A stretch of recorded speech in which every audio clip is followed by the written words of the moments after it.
আমাদের সমাজের এবং দেশের যুব সম্প্রদায় যারা backbone of this society, backbone of this country, তাদের বিষয়ে দু একটা কথা বলার জন্য। Why this youth? Because this youth are the most energetic, enthusiastic, hard-working age group of our society. এই পৃথিবীতে যেখানেই যখন রেনেসাঁস হয়েছে, যেখানেই সমাজের কোনো পরিবর্তন হয়েছে, দেখা গেছে তার পেছনে সেই যুব সম্প্রদায়ের ভূমিকা সবচেয়ে বেশি। তাই আমাদের মেইন কনসার্ন আছে সেই ইউথ সোসাইটি। এবং একটা দেশের বা একটা সমাজের মূল সম্পদ হলো সেই ইউথ সোসাইটি। আমরা ইন্ডিয়ান খুব সৌভাগ্যবান যে আমাদের দেশের যে যুব সম্প্রদায়, তার আকার এবং তার সংখ্যা সারা পৃথিবীর মধ্যে সব থেকে বেশি। আমাদের total hello hello hello is not unmute? Okay, hello hello, okay okay okay. আমাদের দেশের যে যুব সম্প্রদায়, তার পৃথিবীর মধ্যে সবচেয়ে বড় যুব সম্প্রদায়। বলা হয় যে আমাদের দেশে টোটাল জনসংখ্যা প্রায় 50% হলো মাত্র 26 ইয়ার্সের নিচে। এই যে বিশাল সম্পদ আমাদের দেশের জন্য, সেটা অবশ্যই গর্ব করানো। আমাদের দিক দিয়ে অনেক দিকে উন্নত চীন, জাপান, তারা এত উন্নত হওয়া সত্ত্বেও তাদের কপালের চিন্তা ভাস থেকে যায়, কারণ তাদের যুব সম্প্রদায়ের সংখ্যা দিন দিন কমছে। সেটা তাদেরকে বিশেষ চিন্তার বিষয়। সেদিক দিয়ে আমরা পরামর্শ হতো না। তাহলে আমাদের এত বিশাল যুব সম্প্রদায় থাকা সত্ত্বেও আমরা কেন পিছিয়ে আছি? কেন আমাদের কাঙ্ক্ষিত লক্ষ্যে আমরা পৌঁছতে পারছি না? তার কারণ, যে কোয়ালিটি যুব সম্প্রদায়ের থাকার কথা, যে উদ্যম, যে ব্যক্তিত্ব, যে আদর্শ পরায়ণ থাকার কথা, সেটা আমরা দিন দিন হারিয়ে ফেলছি। কোয়ালিটি ডিটোরিয়েশন করছে। আমার কথার অপোজ অনেকেই করতে পারে, কারণ দিন দিন আমাদের শিক্ষার হার বাড়ছে, স্কুল, কলেজ, বিশ্ববিদ্যালয়ের ডিগ্রি বাড়ছে, আমাদের যুব সম্প্রদায় অনেক স্মার্ট হচ্ছে। তাহলে কোন দিক দিয়ে কোয়ালিটি কমছে? হ্যাঁ, আমাদের যুব সমাজ শিক্ষিত হচ্ছে, স্মার্ট হচ্ছে, কিন্তু মানবিকতা, আদর্শ পরায়ণতা, পারস্পরিক শ্রদ্ধা, ভালোবাসা, মা বাবার প্রতি শ্রদ্ধা, পারিবারিক দায়িত্বশীলতা, সমস্ত কিছু দিন দিন কমে গিয়ে যেন একটা যান্ত্রিকতার দৌড়ে সবাই ছুটছে। যে যত বেশি যান্ত্রিক হতে পারে, তার জীবন যেন তত বেশি সফল। জীবনের একটা ব্যর্থ উদ্দেশ্য নিয়ে সবাই দিন রাত ছুটে চলেছে। কোথায় পৌঁছলে জীবনটা সাকসেস হবে সে সম্পর্কে একটা স্পষ্ট ধারণা না থাকার কারণে অন্ধকারে হাত রাখছে সবাই। আজকে আমাদের দেশে স্কুল, কলেজ, বিশ্ববিদ্যালয়ের সংখ্যা অনেক অনেক গুণ বেড়ে গেছে স্বাধীনতার পর থেকে। আমাদের দেশে আজ থেকে 50 বছর আগে যতটা আদালত ছিল, যে পরিমাণে জেল ছিল, যে পরিমাণে আইন ছিল, পুলিশ ছিল, তার তুলনায় অনেক অনেক গুণ বেড়ে গেছে। কিন্তু লক্ষ্য করে দেখা যাবে অপরাধ তার চেয়ে অনেক অনেক গুণ বেড়ে গেছে। খুন বলেন, রাহাজানি বলেন, বিভিন্ন যুব সম্প্রদায়ের যেসব অপরাধে যুক্ত, সেই অপরাধ আরো দিন দিন বেড়ে চলেছে। তাহলে সেই শিক্ষা আর সেই আইন প্রয়োগের যথার্থতা আমরা কোথায় দেখতে পাচ্ছি? আমি এই সম্পর্কে যে একটা ডাটা আপনাদের সামনে বলতে চাই, যে আমি সুইসাইড সম্পর্কে যদি বলি, সারা পৃথিবীতে আমাদের দেশে সবচেয়ে বেশি সুইসাইড হয়। এবং এই 1990 থেকে 2016, এই 26 বছরের ব্যবধানে আমাদের দেশে 40% সুইসাইড রেট বেড়ে গেছে। ব্যাপারটা ভেবে দেখুন, ভয়ঙ্কর অবস্থা। এবং প্রতি ঘন্টায় আমাদের দেশে একজন করে ছাত্র বা ছাত্রী আত্মহত্যা করছে। আমার সূর্য প্রকাশ বলেন 24 ঘন্টায় 27 জন, 28 জন, that is near about 1 per hour. এবং যতজন সুইসাইড করছে তার মধ্যে 63% আত্মহত্যাকারীর বয়স 15 থেকে 39 বছর। দ্যাট মিনস এই যুবক সম্প্রদায় সবচেয়ে বেশি আত্মহত্যা করছে। যারা সবচেয়ে বেশি উদ্যমী, যারা সবচেয়ে বেশি সাহসী, যাদের মনে আশা উদ্যম সবচেয়ে বেশি, যাদের কাছে আমরা সবচেয়ে বেশি আশা করি তারাই আত্মহত্যা করছে সবচেয়ে বেশি। এই দেশ কিভাবে এগোবে? যদি নেশার কথা বলি, এক ভয়ঙ্কর নেশা প্রবণতা দিন দিন আমাদের যুব সমাজকে গ্রাস করছে। গত 10 বছরে আমাদের দেশে নেশার প্রবণতা 30% বৃদ্ধি পেয়েছে। 10 বছর আগে যদি 100 জন নেশা করতো, এখন 130 জন নেশা করে। প্রত্যেক দিন আমাদের দেশে প্রায় 55,000 শিশু, 55,000 শিশু প্রত্যেক দিন তামাক জাতীয় নেশায় আসক্ত হচ্ছে। আর প্রতি বছর সেটা 20 মিলিয়নকে পড়ছে। এক ভয়ঙ্কর নেশার কবলে আমরা দিন দিন জড়িয়ে পড়ছে যুব সম্প্রদায়। এবং এই সারা ভারতবর্ষে যতগুলি হসপিটাল রয়েছে, হসপিটালের আউটডোরে একটা সার্ভে করা হয়েছে যে প্রতিদিন যে পরিমাণ নেশাসক্ত ব্যক্তি বিভিন্ন রোগে আক্রান্ত হয়ে নেশার কারণে হাসপাতালে আউটডোরে আসে, তাদের মধ্যে 63.5%-এর বয়স 15 বছরের নিচে। You can't imagine the situation is going towards the deterioration. 15 বছরের নিচে শিশুরা সবচেয়ে বেশি ড্রাগ সংক্রান্ত অসুখ নিয়ে হাসপাতালে ভর্তি হচ্ছে। যদি জুভেনাইল ক্রাইমের কথা বলি, শিশুদের অপরাধ প্রবণতা 2010 থেকে 2014 এই 5 বছরে আমাদের দেশে 47% বৃদ্ধি পেয়েছে। যখন থেকে মোবাইল এবং ইন্টারনেটের অ্যাক্সেস অনেক বেশি বেড়ে গেছে শিশুদের কাছে এবং যুব শিশুদের কাছে, তাদের অপরাধ প্রবণতা তার অনেক বেশি বেড়ে গেছে, বিভিন্ন ধরনের অপরাধ। এবং এক্সট্রা ম্যারিটাল রিলেশনের কারণে প্রেগনেন্সি যুব সম্প্রদায়ের মধ্যে এক অবিশ্বাস্য রকমের বেড়ে গেছে। এক ন্যাশনাল জার্নালের ডাটা অনুযায়ী 2009 থেকে 2013 এই 5 বছরে, মাত্র 5 বছরের ডিউরেশনে এক্সট্রা ম্যারিটাল রিলেশনের কারণে প্রেগনেন্সি প্রায় 50% বেড়ে গেছে। যদি ডাইভোর্সের কথা বলি, আজকে থেকে 10 বছর আগে প্রতি 1000 কাপলের মধ্যে একজন কাপল ডাইভোর্সের জন্য কোর্টে মামলা করে। আজকে সেটা দাঁড়িয়েছে 13/1000। প্রতি 1000 দম্পতির মধ্যে 13টা দম্পতি কোর্টে যায় ডাইভোর্সের জন্য। দাম্পত্য কলহ, দাম্পত্য অশান্তি কোন জায়গায় গিয়ে পৌঁছেছে সেটা এই পরিসংখ্যান থেকে আমরা একটু অনুধাবন করতে পারি। যদি মানসিক অবসাদের কথা বলি, সেটা একটা ভয়ঙ্কর আকার ধারণ করছে। আমরা করোনা মহামারী নিয়ে খুব চিন্তিত, ভাবছি এত লোক মারা যাচ্ছে, কবে টিকা বেরোবে আর আমরা সেই মহামারী থেকে রক্ষা পাবো। হ্যাঁ, একদিন টিকা বেরোবে, আমরা মহামারী থেকে রক্ষা পাবো, কিন্তু এই যে ধ্বংসের মহামারী আমাদের চলছে, এই যে আত্মহত্যার মহামারী, এই যে নেশার মহামারী, এই যে মানসিক অবসাদের মহামারী, তা কিন্তু আরো বেশি ধ্বংস ডেকে আনছে আমাদের যুব সম্প্রদায়ের কাছে। সেটা আমাদের আরো গভীরভাবে চিন্তা করতে হবে। শুধু করোনা আমাদের বিপদ নয়, তার চেয়ে ভয়ঙ্কর বিপদ আমাদের সমাজে অনেকদিন আগেই ঝাঁকিয়ে বসে আছে। WHO বলছে আমাদের টোটাল পপুলেশনের মধ্যে 6.5%, প্রতি 100 জনের মধ্যে 6 জনের উপর লোক মানসিক অবসাদে আক্রান্ত। এবং এই যে মানসিক অবসাদগ্রস্ত লোকদের মধ্যে বলছে প্রতি 6 জন যুবক যুবতীর মধ্যে, যাদের বয়স 10 থেকে 19, তাদের মধ্যে প্রতি 6 জন একজন মানসিক অবসাদগ্রস্ত। তাহলে এই সিচুয়েশনটা, যে ধ্বংসের মৃত্যুর এক অভিমুখে আমরা চলেছি, সেটা কিন্তু এক বিপজ্জনক দিক আমাদের নিয়ে যাচ্ছে।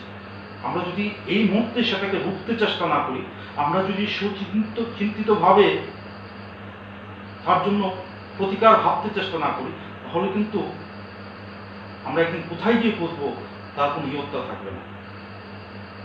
কেন এই ধ্বংস, কেন এই মৃত্যু অভিমুখে যাত্রা? অনেকদিন আগে থেকেই বিদেশে বিশেষ করে সোশিয়াল সায়েন্টিস্টরা এ ব্যাপারে অনেক রিসার্চ, বিভিন্ন স্টাডি শুরু করেছেন। তারা অনেকগুলি কারণ বিশ্লেষণ করেছেন, অনেক কারণ। তার মধ্যে মুখ্য কয়েকটা কারণ বলছে যে আমাদের স্কুল লেভেল থেকে, প্রাইমারি লেভেল থেকেই আমাদের শিক্ষা ব্যবস্থা এবং পরিবারে এক প্রতিযোগিতার মানসিকতা আমাদের মাথায় ঢুকিয়ে দেওয়া হয়। তোমাকে ফার্স্ট হতে হবে, তোমাকে 99% পেতে হবে, তোমাকে বড় হয়ে বিশাল বড় চাকরি করতে হবে। এই যে প্রতিযোগিতার মানসিকতা ছোট থেকে ঢুকিয়ে দিচ্ছে, সে কারণে এই প্রতিযোগিতা করতে করতে কখনো যদি সে বিফল হয়ে যায়, প্রতিযোগিতায় টিকতে না পারে, হতাশা এসে তাকে গ্রাস করে, সে নিজের জীবনটা সেই হতাশার কাছে হারিয়ে দেয়। এই প্রতিযোগিতা আমাদেরকে ধ্বংসের মুখে নিয়ে যাচ্ছে। শুধু পড়াশোনা নয়, পড়াশোনা শেষ করে যখন কর্মজীবনে প্রবেশ করছে, তখন প্রতিযোগিতা, প্রমোশন পেতে হবে, আমার দামি গাড়ি কিনতে হবে, আমার প্রতিবেশী যদি 2 তলা বিল্ডিং করে আমার 3 তলা করতে হবে। এই যে প্রতিনিয়ত প্রতিযোগিতা প্রতিযোগিতা প্রতিযোগিতা আমাদের সমস্ত মানবিক গুণগুলিকে চুষে নিয়ে এক রোবটে পরিণত করছে, টাকা রোজগার করার রোবট। যে যত বেশি টাকা ব্যাংকে জমাতে পারছি আমি ভাবছি তত বেশি সুখী, কিন্তু অন্তঃসার শূন্য হয়ে যাচ্ছি। পরিবারে শান্তি নেই, স্ত্রীর সাথে বনিবনা নেই, ছেলে মেয়ে কথা শুনছে না, মা বাবার সাথে সম্পর্ক নেই, কথা বলার সময় নেই, এক একটা যন্ত্রমানবে তৈরি হচ্ছি। একা, আমার আশেপাশে কেউ নেই, ভালোবাসার কেউ নেই, আমাকে সহানুভূতি দেখানোর কেউ নেই। যখন একটা সময় গিয়ে দেওয়ালে পিঠ থেকে যায়, তখন আমি নিজেকে ভোলাবার জন্য হয় নেশার আশ্রয় নিচ্ছি, নয় আত্মহত্যার আশ্রয় নিচ্ছি, বা বিভিন্ন অসামাজিক কাজে লিপ্ত হচ্ছি। সোশ্যাল সায়েন্টিস্টরা বলছে যে পরিবারের গঠন, আগে আমাদের যৌথ পরিবার ছিল, সেখানে শিশুদের মানসিক গঠন এবং তাদের মানবিক গুণগুলি বৃদ্ধি করার জন্য ঠাকুরমা, দাদু, পিসি, কাকা এক সুন্দর এক পরিবেশ ছিল। দিন দিন আমরা একা হতে হতে, ছোট্ট হতে হতে এখন সিঙ্গেল ফ্যামিলি, মা বাবা, ছেলে অথবা মেয়ে। সেই পরিবারেও দেখা যাচ্ছে আমাদের জাগতিক সমস্ত চাহিদা মেটাতে গিয়ে শুধু বাবার চাকরি দিয়ে হচ্ছে না, মা বাবা দুজনকেই চাকরি করতে বেরিয়ে যেতে হচ্ছে। শিশুটি একা ঘরে পড়ে আছে, কার কাছে? একটা অশিক্ষিত, অল্প শিক্ষিত কাজের আয়ার কাছে, কাজের মহিলার কাছে। যে স্নেহ, ভালোবাসা, মানবিক গুণগুলি মার কাছ থেকে সে আহরণ করে তার শৈশব থেকে নিজেকে গ্রহণ করার কথা, সেই দীর্ঘ সময়টা সে এক অপরিচিত অজানা মানুষের কাছে থেকে নানা অযত্ন পেয়ে তার মধ্যে কঠোরতা জন্ম নিচ্ছে, তার মধ্যে স্নেহ ভালোবাসা অনেকটাই কমে যাচ্ছে, মার প্রতি টান ভালোবাসা কমে যাচ্ছে। আমাদের সেদিকটা চিন্তা করতে হবে। বলছে যে আজকে ডাইভোর্সের পরিমাণ এত বেড়ে যাওয়ার কারণে যাদের ডাইভোর্স হচ্ছে তাদের ছেলে মেয়েরা হয় মার স্নেহ থেকে নতুবা বাবার স্নেহ থেকে বঞ্চিত হচ্ছে। এই যে সিঙ্গেল প্যারেন্টের ছেলে মেয়েরা, বিভিন্ন সাইকিয়াট্রি স্টাডিতে দেখা গেছে তাদের মধ্যে নেশার প্রবণতা সবচেয়ে বেশি। যেসব ছেলে মেয়েদের সিঙ্গেল প্যারেন্ট তাদের অসামাজিক কাজে লিপ্ত হওয়ার সম্ভাবনা সবচেয়ে বেশি। সেটা আমার কথা নয়, সাইকিয়াট্রি অনেক স্টাডিতে সেটা প্রমাণিত। কর্মক্ষেত্রে দেখা যাচ্ছে যারা প্রাইভেট বিভিন্ন সংস্থায় কর্মরত তাদের মধ্যে এক প্রচন্ড কর্মব্যস্ত এবং প্রচন্ড মানসিক চাপের মধ্যে যেতে হয় নিজেকে টিকে রাখার জন্য, নিজেকে প্রতিযোগিতার বাঁচিয়ে রাখার জন্য। এই প্রতিযোগিতা গিয়ে কখনো যদি সে হেরে যায়, কখন যদি নিজেকে জেতাতে না পারে, তার জীবনটা তার চেয়ে মূল্যহীন হয়ে যায়। বিয়ে করছে যুব সম্প্রদায় সুখের আশায়, কিন্তু বিয়ে করে কিছুদিন পর অ্যাডজাস্ট করতে পারছে না। যে মানুষটাকে সারা জীবনের জন্য গ্রহণ করেছে সে মানুষটার সাথে অ্যাডজাস্ট করতে পারছে না। কারণ কখন বিয়ে করতে হয়, কাকে বিয়ে করতে হয়, বিয়ে করে কিভাবে চলতে হয় তার শিক্ষা সে না নিয়ে শুধু যৌগিক তাড়নার বসে বাহ্যিক কিছু আকর্ষণের কারণে বিয়ে করে সে কপাল চাপড়াচ্ছে। আজকে অধিকাংশ দম্পতির সাথে যখন আন্তরঙ্গিক কথা বলা দেখায়, প্রত্যেকটা দম্পতি এক একটা জ্বলন্ত কড়াইয়ের মধ্যে থাকে, যেরকম উত্তপ্ত অবস্থার মধ্যে থাকে সেরকম একটা উত্তপ্ত সংসার রয়েছে, এক যন্ত্রণাময় পরিস্থিতি রয়েছে। এই বিভিন্ন সমস্যাগুলি যুব সম্প্রদায়কে দিন দিন ধ্বংসের মুখে নিয়ে যাচ্ছে। তাহলে তার এই প্রতিকার কোথায়? এই প্রতিকার জন্য আমাদের দেশ থেকে বিদেশের বিভিন্ন সোশ্যাল সায়েন্টিস্ট অনেকদিন যাবৎ বিভিন্ন স্টাডি করছেন, রিসার্চ করছেন, এবং তাদের সেই সমস্ত স্টাডিগুলিতে একটা জিনিস স্পষ্ট হয়ে এসছে যে ছেলেমেয়েরা ছোট বয়স থেকে যতটা ধর্মের প্রতি আসক্ত থাকে, তাদের পরিবারে যতটা ধার্মিক আচরণ এবং অভ্যাস করা হয়, ততটাই তাদের মধ্যে এইসব ধ্বংস থেকে প্রতিহত করার ক্ষমতা জন্মায়। আমি একজন বিখ্যাত সাইকিয়াট্রিস্ট ডেভিড ওমোভার, ইনি ওয়াশিংটন ডিসির একজন প্রখ্যাত সাইকিয়াট্রিস্ট, তিনি ওনার বইয়ে মন্তব্য করলেন, those pursuing a personal relationship with God tend to have improved relationship with themselves and with others. যাদের ঈশ্বরের সাথে ব্যক্তিগত সম্পর্ক খুব গভীর, তাদের পারিপার্শ্বিকের সবার সাথে নিজের সাথে সম্পর্ক অনেক উন্নত, অনেক ভালো। সেটা একটা গুরুত্বপূর্ণ একটা দিক যে যুব সম্প্রদায়কে যদি সেই দুটোর সাথে আটকাতেই হয়, তাহলে এই ধর্মের প্রতি আসক্তি আমাদের চর্চা করতে হবে কীভাবে বাড়ানো যায়। আরেকজন সাইকিয়াট্রিস্ট ডক্টর অ্যালেন বার্গিন, তিনি ব্রিঘাম ইউনিভার্সিটির এক প্রখ্যাত সাইকিয়াট্রিস্ট, তিনি তার স্টাডি রিপোর্টে লিখেছেন যে considerable evidence suggest that Religion involvement reduces such problems as sexual permissiveness, teen pregnancy, suicide, drug abuse, alcoholism, and to some extent deviant and delinquent acts, and increase self-esteem, family cohesiveness, and general well-being.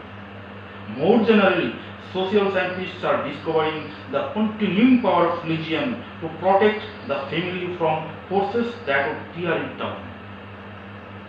উনি স্পষ্ট করে সেখানে বললেন যে বহু study যেগুলি হচ্ছে সেগুলিতে স্পষ্ট প্রতীয়মান যে যাদের ধর্মীয় আচরণের প্রতি অভ্যাস রয়েছে, যাতে ঈশ্বরের প্রতি ভক্তি রয়েছে, তাদের মধ্যে এই সমস্ত মাদক অভ্যাস, সমস্ত অসামাজিক কাজকে প্রতিহত ক্ষমতা এবং আত্মবিশ্বাস অনেক বেশি থাকে। যদি ধর্মের কথা বলি, আমাদের দেশ ভারতবর্ষ হলো ধর্মের দেশ। যুগে যুগে পুরুষোত্তম আমাদের এই দেশের মাটিতে জন্মগ্রহণ করেছেন। ভগবান শ্রীকৃষ্ণ থেকে শুরু করে ভগবান রামচন্দ্র, ভগবান বুদ্ধ, ভগবান শ্রী চৈতন্য, ভগবান রামকৃষ্ণদেব, শ্রী শ্রী ঠাকুর অনুকূলচন্দ্র, এছাড়াও অনেক সাধক, অনেক ধর্মগুরু আমাদের এই দেশের মাটিতে জন্মগ্রহণ করেছেন। ধর্মের অভাব আমাদের দেশে কখনো হয়নি, ধর্মগুরুর অভাব কখনো হয়নি, ধর্ম আচরণও আমাদের দেশে অভাব হয়নি। যদি লক্ষ্য করি আমাদের দেশের সমাজে এত এত ধর্মীয় আচরণ, দুর্গা পূজা বলি, কালী পূজা বলি, লক্ষ্মী পূজা, সরস্বতী পূজা, ইদানিং গণেশ পূজা, এগুলি কিন্তু আমাদের যুব সম্প্রদায়ই করছে। তো ধর্মের তো কোথাও অভাব হচ্ছে না, ধর্মীয় আচরণ তো কোনো কোথাও অভাব হচ্ছে না। তাহলে কেন এই অধপতন? কি কারণ? কারণ ধর্মটাকে আমরা বিকৃত অর্থে ব্যবহার করে আসছি। ধর্ম কি এবং কি করলে ধর্ম পালন হয় সেটা সম্বন্ধে স্পষ্ট ধারণা না নিয়ে এক হুজুগের বশীভূত হয়ে কতগুলি আচার অনুষ্ঠানকে ধর্ম মনে করে আমরা সেটাকেই নিয়ে মেতে আছি। শ্রী শ্রী ঠাকুর তার সত্যানুষ্ঠানে প্রথমেই স্পষ্ট করে বললেন, ভারতের অবনতি তখন থেকেই শুরু হয়েছে যখন থেকে ঋষিবাদের উপাসনা শুরু হয়েছে। আমরা সেই কারণে অধঃপতনে যাচ্ছি, কারণ আমরা ভগবান শ্রীকৃষ্ণকে উপেক্ষা করে তার গীতা নিয়ে খুব ব্যস্ত হয়ে পড়েছি। দিনরাত গীতা পাঠ করছি, তার শ্লোক ব্যাখ্যা করছি, ব্যাখ্যার আবার ব্যাখ্যা করছি, তর্ক করছি এবং সেটাকে ধর্ম মনে করছি। কিন্তু কি করলে, কিভাবে চললে ভগবান শ্রীকৃষ্ণ খুশি হন, কিভাবে আমি তাকে নিজের মধ্যে ফুটিয়ে তুলতে পারি, সেই প্রচেষ্টা দিন দিন হারিয়ে যাচ্ছে। আমরা শুধু তত্ত্ব আর থিওরির মধ্যে নিজেকে ব্যস্ত রাখছি।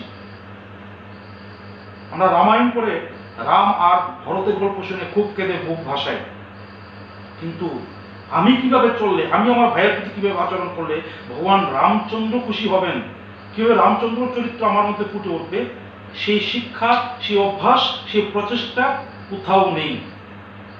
রামায়ণ পড়াটাকে আর তা শুনে বুকের বুক ভাসানোটাই আমি ধর্ম বলে মনে করছি।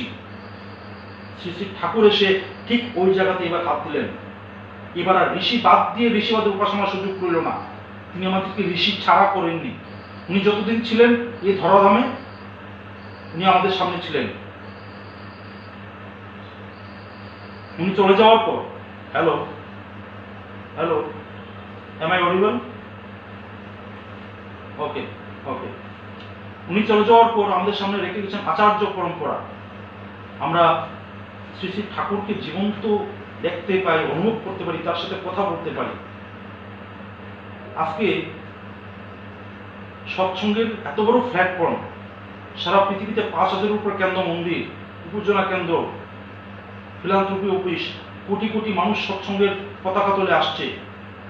আমরা যদি লক্ষ্য করি যে সৎসঙ্গের যে বিভিন্ন উৎসবাদি হয়, মন্দিরে অনুষ্ঠান হয়, সৎসঙ্গ হয়, সেখানে গেলে দেখা যাবে যুব সম্প্রদায়ের সংখ্যা অনেক বেশি।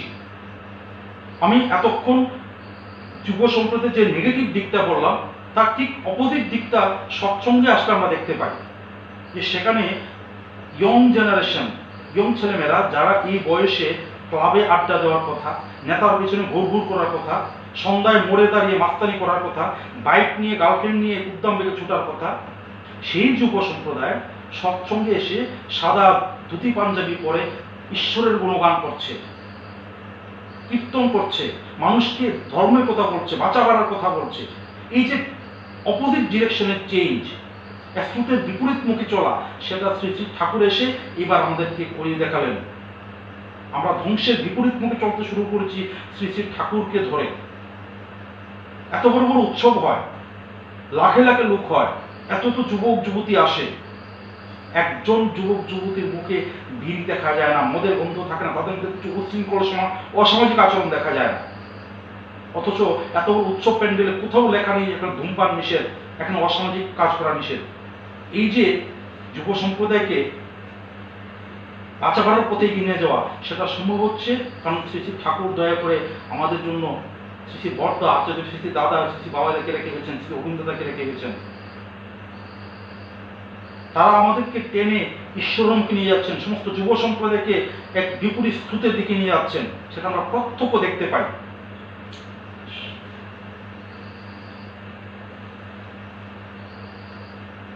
যে যুব সম্প্রদায়, অথচ অন্য জায়গায় দেখলে আমরা বিপরীত দেখতে পাই। কারণ ধর্ম শ্রী শ্রী ঠাকুরকে ধরার আগে আমরা যে অর্থে ব্যবহার করতাম, ঠাকুরকে ধরার পর আমরা বুঝেছি যে এতদিন ধর্মের নামে আমরা শুধু আচার নিয়ে ব্যস্ত থাকতাম। শ্রী শ্রী ঠাকুর স্পষ্ট করে বললেন, বাঁচতে নরের যা যা লাগে তাই নিয়ে ধর্ম যাবে, অন্যে বাঁচায় নিজে থাকে, ধর্ম বলে জানিস তাকে। আমি সকালবেলা ঘুম থেকে উঠে রাতে ঘুমার আগে পর্যন্ত যা যা করলে আমি বেঁচে থাকি এবং উন্নতির দিকে যাই, সেটাই হলো ধর্ম। যে খাবার খেলে আমার শরীর মন সুস্থ থাকে, সেটাই ধর্ম। যা খেলে আমি অসুস্থ হই, সেটাই ধর্ম। যেভাবে কথা বললে, ব্যবহার করলে মানুষের সাথে আমার শরীর সম্পর্ক বজায় থাকে, সেটাই ধর্ম। যা করলে এই সম্পর্ক নষ্ট, সেটাই ধর্ম। খুব সহজ সরল একটা কনসেপ্ট নিয়ে, ধর্মের স্বরূপ নিয়ে তিনি আমাদের সামনে উপস্থাপন করলেন। এক বৈজ্ঞানিক বাস্তব ভিত্তিক ধর্মের স্বরূপ আমরা এতদিন খুঁজে পাইনি। শ্রী ঠাকুরকে ধরে সেটা খুব দেখতে পেয়েছি, বুঝতে পেরেছি এবং আমাদের জীবনে খুব সহজভাবে সেটা অ্যাকসেপ্ট করতে পেরেছি। শ্রী শ্রী ঠাকুর এই যে ধর্মের সংজ্ঞা দিলেন, এই সমস্ত ধর্ম এবং তার নীতিবিধান আমরা জীবন্ত রূপে দেখতে পেয়েছি শ্রী শ্রী ঠাকুরের মধ্যে। জীবন্ত ধর্ম, জীবন্ত ধর্ম দেখতে পেয়েছি শ্রী বর্দার মধ্যে, এখন দেখতে পাই আচার্য শ্রী দাদা, শ্রী বাবাই দাদার মধ্যে। আমাদের সামনে যখন জীবন্ত ধর্ম রয়েছে, জীবন্ত ঈশ্বর রয়েছে, তখন আমাদের আর বই পড়ে, পুঁথি পড়ে, তত্ত্ব ঘেঁটে ধর্মকে জীবনে শিখতে হয় না। আমরা অমৃতের সন্ধান পেয়ে গেছি। আমরা ধ্বংস মুখে যাব না, আমরা মৃত্যুর মুখে যাব না। এবং এই অমৃতের সন্ধান পেয়ে শত শত লক্ষ লক্ষ যুবক যুবতী মৌমাছির মতো শ্রী শ্রী ঠাকুর জগন্তরে এসে আশ্রয় নিচ্ছে। আমরা দেখে উৎফুল্ল হই যে, এবং মনে আশা জাগে যে মৃত্যুর স্রোত আমাদেরকে টেনে এসেছিল, সেটা আটকে যাবে একদিন। আমরা এতকাল ধর্ম করেছি, সরস্বতী পূজা করেছি, কালী পূজা করেছি, লক্ষ্মী পূজা, দুর্গা পূজা, কিন্তু কেন করেছি, করলে কি হয় সেটা জানতাম না। তাই এই ধর্ম আমাদের জীবনে খুব একটা উপকারে লাগেনি। দুর্গা পূজা করেছি, কিন্তু দুর্গা পূজার উদ্দেশ্য কি, করলে কি হয় সেটা ধারণা ছিল না। আমরা দুর্গাকে জানি অসুর দমনী বলে, উনি অসুরকে ধ্বংস করেন, মানুষের মধ্যেকার অসুরত্বকে ধ্বংস করেন। কিন্তু আমরা দেখতে পেয়েছি ঠিক বিপরীত দৃশ্য। যখনই দুর্গা পূজা হয়, তখনই সমাজের কিছু নতুন যুবক, যারা কখনো মদ্যপান করেনি, কখনো অশৃঙ্খল আচরণ করেনি, এরকম অনেক যুবক দুর্গা পূজার সময় প্রথমবার মদ্যপান করে উশৃঙ্খল আচরণ করে, অসুখ সৃষ্টি হচ্ছে সমাজে। তাহলে দুর্গা পূজার মানে কোথায়? শ্রী শ্রী ঠাকুর আমাদেরকে চোখে আঙ্গুল দিয়ে দেখে দিলেন, সেই দুর্গা তুমি যার সামনে দেখতে পাচ্ছ, যে 10 হাত নিয়ে দাঁড়িয়ে আছে, তার মাটির মূর্তি নয়, সে তোমার ঘরের মা।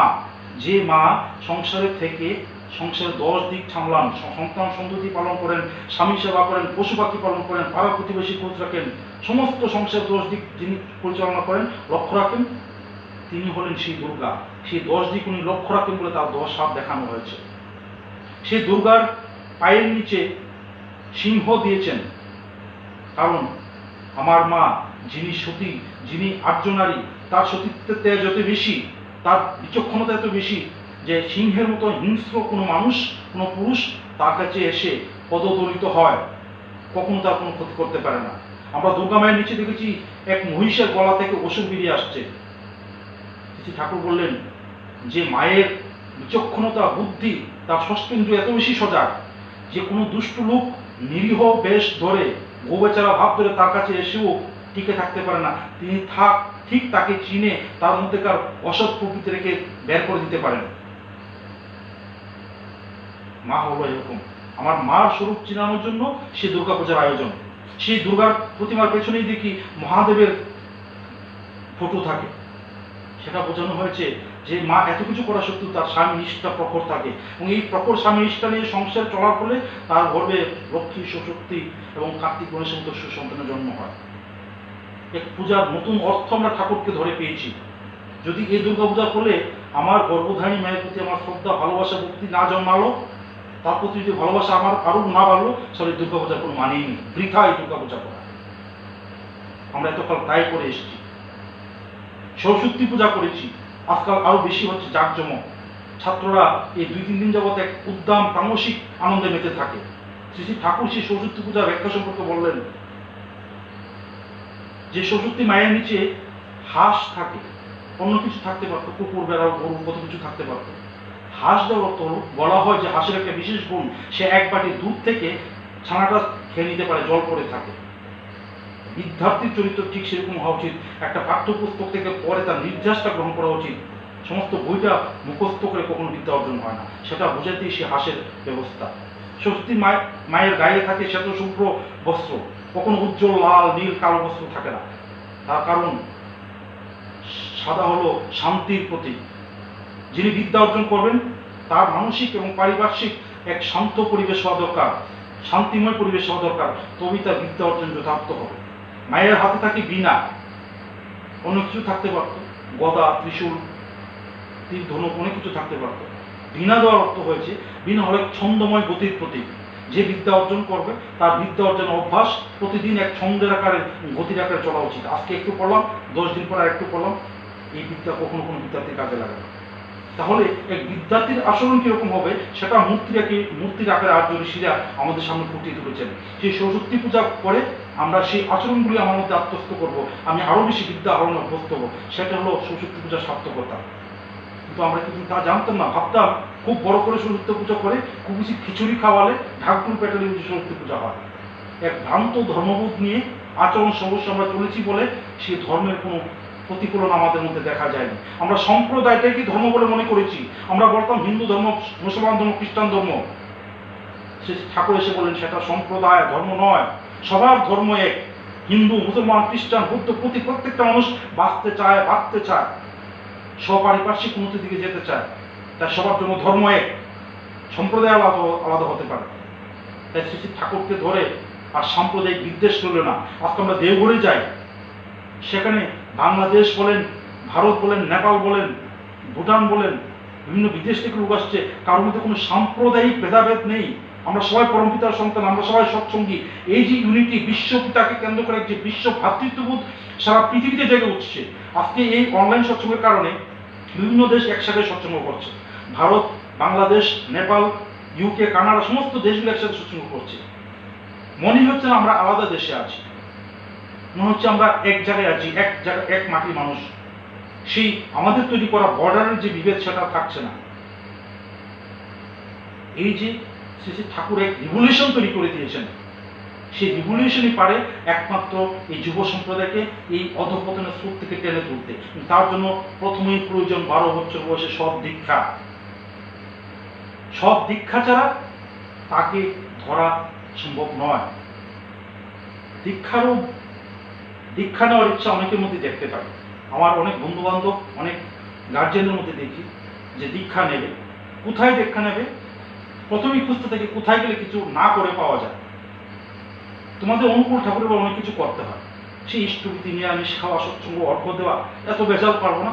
আমার গুরুদেব বলেছেন যে ওনার দীক্ষা নিলে কিছু করতে হয় না, শুধু মাঝে মধ্যে একটু না স্মরণ করলেই হয়। এরকম কোন গুরু পেলে খুব খুশি। অথচ ছেলেকে যখন স্কুলে ভর্তি করাবে তখন আশেপাশে যতগুলি স্কুল আছে সেই স্কুলগুলির মধ্যে যে স্কুলে রেগুলার পরীক্ষা হয়, যে স্কুলে মাস্টারমশাই রেগুলার আসেন, ডিসিপ্লিন খুব করা, যেখানে ভুল করলে মাস্টারমশাই শাস্তি দেন, যে স্কুলের রেজাল্ট সবচেয়ে ভালো ওই স্কুলে ভর্তি করেন। যে কোনো স্কুলে ভর্তি করেন না। যে স্কুলে ভর্তি হলে না পড়েই পাশ করা যায় এমন স্কুলে ভর্তি করেন না। অথচ নিজের দীক্ষা নেওয়ার সময়, জীবনের স্কুলে ভর্তি হওয়ার সময় এমনই ভুল করে বসে যে স্কুলে ভর্তি হয়ে তার আর কোন শিক্ষা হয় না। আজকে ছেলে মেয়েদেরকে আমরা স্কুলে, কলেজে, ইউনিভার্সিটিতে বাংলা, ইংরেজি, অঙ্ক, সাহিত্য শেখাচ্ছি, কোথাও শিখাচ্ছি না কিভাবে মানুষ হতে হয়, কিভাবে জীবনে সুখী হতে হয়, কিভাবে জীবনে চললে আমরা পরিবারের সবার সাথে উন্নতির পথে যেতে পারি, পারিবারিক সম্প্রীতি বজায় থাকে, মা বাবার প্রতি শ্রদ্ধা বজায় থাকে, কীভাবে বিয়ে করতে হয়, কোন মেয়ে বিয়ে করতে হয়, বিয়ে করে কীভাবে চলতে হয়, সন্তান সন্ততি পালন করতে হয়, তার শিক্ষা কোথাও কোনো স্কুল কলেজে কোথাও কোনো সিলেবাসে নেই। আর নেই যেহেতু আমরা কতগুলি পুঁথিগত শিক্ষা শিখে জীবন সমুদ্রে ঝাঁপ দিচ্ছি, আর ঝাঁপ দিয়ে হাবুডুবু খাচ্ছি। কিন্তু আমাদের কিন্তু ভারতবর্ষে সেই সংস্কৃতি ছিল না।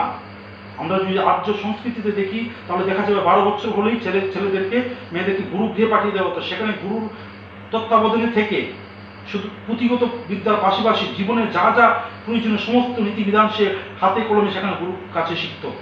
তাতে তার জীবনটা পরবর্তী সময় অনেক সহজ হয়ে যেত। আমরা যত আধুনিক হয়েছি সেই জীবনীয় শিক্ষাটাকে বাদ দিয়ে শুধু পুঁথিগত এবং অর্থ উপার্জনকারী শিক্ষার প্রতি আমরা মনোযোগ দিয়েছি। শ্রী ঠাকুর এসে আমাদের সেই ফাঁকটা পূরণ করে দিলেন, বললেন 12 বছর বয়সে দীক্ষা অনস্বীকার্য। সেই দীক্ষার পর ইষ্টভৃতি, যেটা অতি অবশ্য করণীয়, ইষ্টভৃতির মধ্য দিয়ে আমি যখন দীক্ষা নিই তখন শ্রী ঠাকুর পর্যন্তকে কিছু চিনি না, তাকে জানি না চিনি না, একটা ফটো দেখে আমি দীক্ষা নিই। ঋত্বিক দাদার কথা মতো আমি যদি মেকানিক্যালি ইষ্টভৃতি করতে থাকি প্রত্যেক দিন, আমি কিছু জানি না বুঝি না, ভক্তি নেই শ্রদ্ধা নেই, তবু ইষ্টভৃতি করি। সেই করতে করতে করতে করতে আমার মধ্যে আমার গুরুর প্রতি টান জন্মায়, ভালোবাসা জন্মায়। যখন সেই টান জন্মিয়ে যায়, ভালোবাসা জন্মিয়ে যায়, তখন ইচ্ছা হয় আমি তার মতো করে নিজেকে একটু পরিবর্তন করি। তিনি কি চেয়েছেন, তিনি কি চান সেটা জানতে চেষ্টা করি। সেই যে গুরুর প্রতি টান ভালোবাসা, সেটা হলো মানুষের জীবন পরিবর্তনের মূল চাবিকাঠি। অ্যাক্টিভ লাভ, সেই লাভ যদি না থাকে, একটি লাভ যদি না থাকে, তাহলে মানুষের জীবন কখনো পরিবর্তিত হতে পারে না।